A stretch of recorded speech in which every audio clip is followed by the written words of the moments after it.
રાજકોટમાં ઈ-કેવાયસી કરાવવા માટે લોકો હેરાન પરેશાન થઈ રહ્યા છે। શહેરની જૂની કલેક્ટર કચેરીમાં લોકોની લાંબી કતારો જોવા મળી હતી। વહેલી સવારે કચેરીમાં લાઇટ જતી રહેતા લોકોમાં રોષની લાગણી જોવા મળી છે। વહેલી સવારે 7 વાગ્યાથી લોકો ટોકન માટે પહોંચી ગયા, પરંતુ લાઇટ જતી રહેતા 10 વાગ્યા સુધી હેરાન પરેશાન થઈ ગયા હતા। સર્વર પણ ધીમું ચાલતું હોવાથી લોકોમાં રોષની લાગણી ફેલાઈ છે।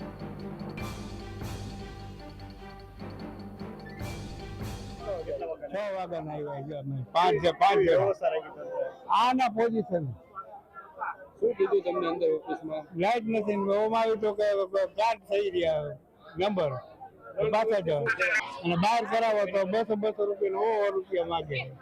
કેમ માંગે છે?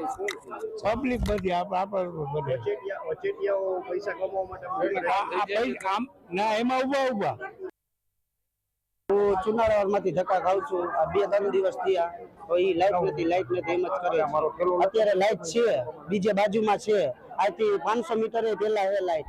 આ લોકો એમ કે લાઈટ નથી, એમ તો મીટર વાપરે ત્યાં ચેક કરવાની જરૂર છે અત્યારે કે લાઈટ છે કે નથી, આ સાચા છે કે ખોટા છે। વ્યવસ્થા નથી સારી।